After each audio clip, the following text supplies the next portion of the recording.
На 14 километри од Свети Николе на патот кон Пробиштип е селото Мечкуевци. Речи си е напуштена, има само 5 мина жители.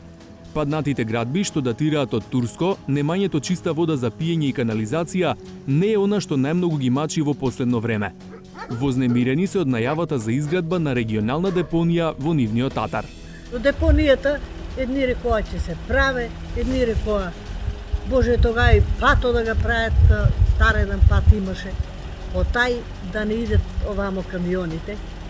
Смени се власта, тој се ресторира. Меѓу оние што имаат дилеми за идната депонија е и Павле Ѓорев, кој пензионерските денови ги минува во Мечкуевци. Јас лично мислам дека како идеја и како е многу добро. Многу добро за цела Македонија, не само за Мечкуевци. Меѓутоа како реон, Мечкуевци реон не е баш добро. Оти.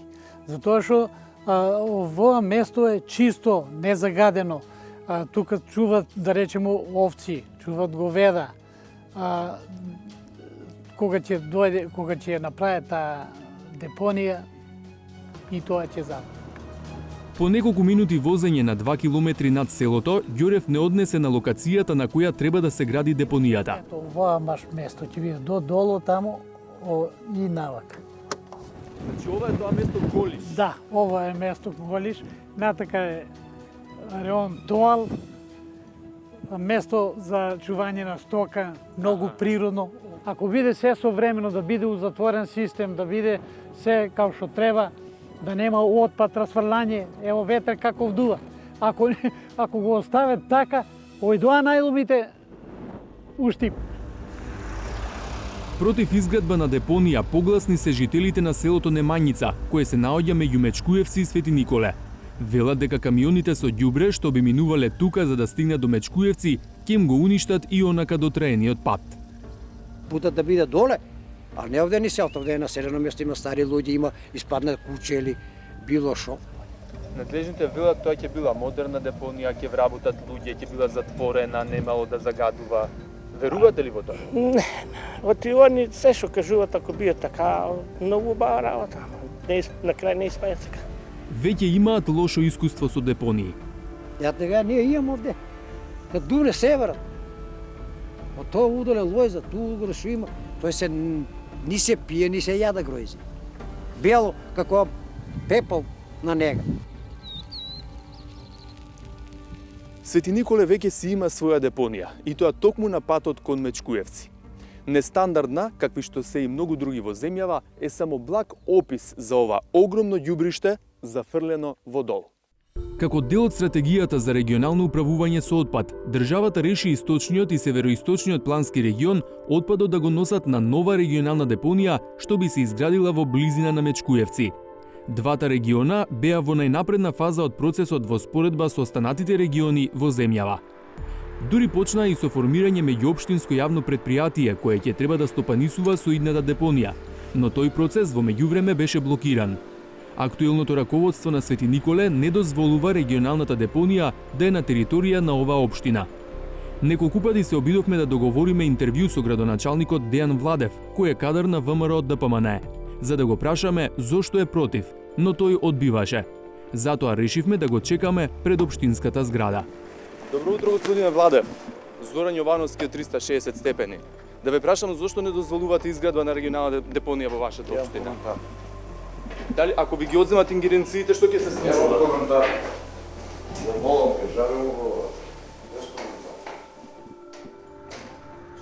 Одземање на ингеренциите на општината најави Министерството за животна средина и просторно планирање уште пред една година.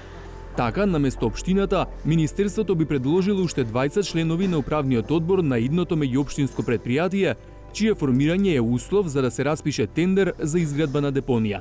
Постојат правни лекови, да речеме, да се реши ова прашање. Најнепопуларното е секако одземањето на надлежноста, меѓутоа, земајќи во предвид дека станува збор за големи финансиски средства кои што ако не ги реализираме заради еден ваков проблем, државата ќе треба да ги врати према Европска унија, нема да го дозволиме тоа. Значи, ако треба и ќе одиме со крајниот правен лек, значи одземање на ингеренциите. Општина Куманово е најголем создавач на отпад во двата региони. Тоа е причината поради која градоначалникот Максим Димитриевски понудил депонијата наместо во Свети Николско да се гради на нивна територија и така процесот да се деблокира. Ние немаме посочено конкретна локација. Јас како градоначалник само дадов предлог на ресорното министерство, на финансискиот покровител на проектот и веднаш бев одбиен дека тоа не е возможно, бидејќи веќе стратегијата е одработена за локација во општина Свети Николе. Дека регионот бил во напредна фаза од процесот се гледа и низ Кумановските улици, по кои дента кога снимавме не забележавме полн контейнер или канта за отпадоци. Инаку до сега многу коректно добивме од страна на ресорно министерство преку грантот 8 камиони како општина за трансфер на сметот, кои што веќе ги користиме и ги употребуваме, околу 1200 контейнери, метални контейнери за собирање на отпадот и дополнителна опрема која што ќе следува при имплементација на самиот проект. Проблемот не останува незабележан од Европската Унија. Потенциран е во извештајот на Европската комисија за земјава за 2022 година.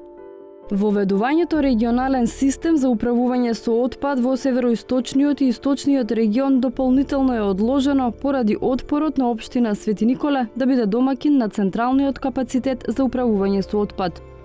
Средствата со кои треба да се среди третирањето на отпадот во овие два региони се обезбедени преку европските ИПА фондови. За останатите плански региони, во јануари годинава државата доби кредит од 55 милиони евра од Европската банка за обнова и развој и 22 милиони од Европската комисија од инвестицијската рамка за Западен Балкан, со кои ќе се врати дел од кредитот. Со овие пари треба да се воспостави регионален систем за управување со отпад, да се набават контейнери и камиони за собирање и транспорт на отпадот, да се затворат постојните диви депонии, да се воспостават претоварни станици од кои потоа отпадот ќе се носи во заедничка регионална депонија која би имала можност за рециклирање и преработка и со која би стопанисувало заедничко меѓуопштинско јавно претпријатие. Полошкиот регион би имал своја депонија, Пелагонискиот и југозападниот заедничка, како и југоисточниот и Вардарскиот. Полошкиот регион со децении мака мачи со ѓубрето. Контейнерите низ Тетово и натаму се преполни, а во Гостивар состојбата е малку подобра. Тази асфалтиран пат води до депонијата кај Гостиварско Русино, каде повеќе од 25 години се истовара полошкото ѓубре. За воја на вистината, оваа депонија сега инфраструктурно е во многу подобра состојба од претходно. Има чуварска служба, вага на која се регистрира кој и колку отпад истовара, а отпадот постојано се прекрива со земја. Овој напредок е постигнат со труд и средства од швајцарската влада преку агенцијата СЕКО. Сепак и натаму врие од кучиња скитници, а дел од отпадните води течат по околните полиња. 9 полошки општини минатата година формирале заедничко јавно претпријатие Русино Полок, кое стопанисува со депонијата. Новостарт има финансиски проблеми и веќе е во долгови. За илустрација, наплатата на сметки за комуналии во Полошко е од 20 до 30%. За годишно оперирање со депонија Русино, нам ни се потребни од 30 до 35 илјади евра месечно, зависно од месецот на годината. Од овие 35 илјади евра кои ни се потребни на месечно ниво, ние не сме достигле до 20.000 евра месечно. Значи, секој месец сме имале околу минус 10.000 евра. Според експертите што работеле на депонијата, векот на Русино е уште 5 години и до тогаш треба да се најде нова локација за изградба на нова, модерна регионална депонија. Од Полошкиот плански регион велат дека нова локација треба да најде ресорното министерство и дека тоа ќе биде голем проблем за чие решавање веќе се доцни. Секој закон носи некакви ограничувања и само го стеснува кругот и јас стварно не знам каде ќе најдеме локација во регионот. Се надевам дека ова ќе почне ден порано и да видиме кои се техничките најпрво можности, а после и правните законски опции за таква локација во регион. Ова е нестандардната, или народски кажано дива депонија што се наоѓа на територија на општина Василево во близина на селото Добрашинци, кај местноста Шапкар. Освен што имало обиди дел од ѓубрето да се покрие со земја, други поголеми зафати не се направени, а впечатокот е ужасен. 12 хектари планини од се што завршува како ѓубре. Ова депонија е темпирана еколошка бомба која што има предуслови да доведе до загадување на почвата и на подземните води.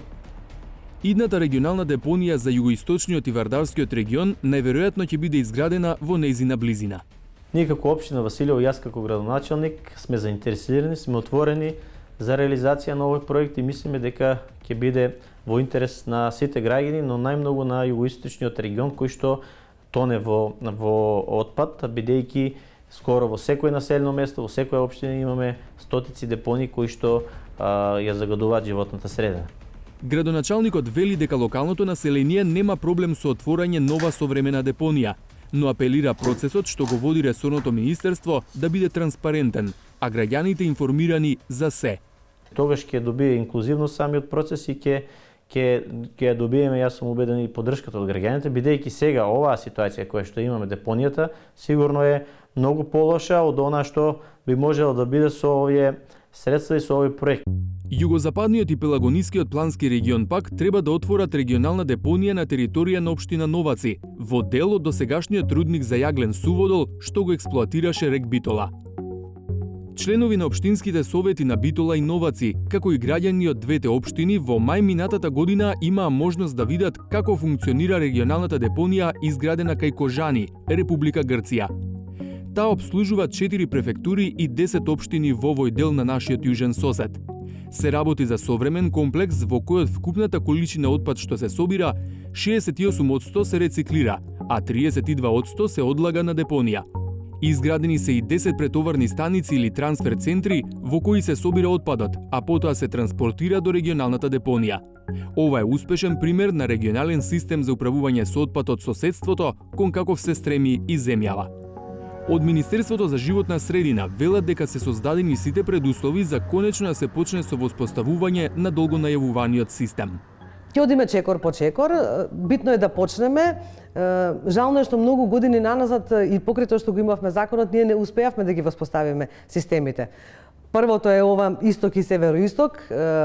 Гледаме дека не е едноставен процес, меѓутоа учевме од него. Мислам дека процесот сега со заемот ќе ни биде малку поедноставен, бидејќи видовме кои беа потешкотиите со овие два региона, пак полесно ќе ги надминуваме кај другиве 5 региона. Министерството најавува дека со парите собрани од продажбата на биоразградливите пластични кеси, откако во 2021 година обичните беа забранети, на општините ќе им набави канти и контейнери за примарна селекција на отпад. Тоа значи дека покрај институциите кои ќе имаат многу работа за воспоставување на целиот систем за управување со отпад, и граѓаните ќе треба да почнат да ја вршат својата работа. Отпадот да го селектираат и фрлаат на соодветно место. На депониите да заврши само вишокот непреработливо ѓубре.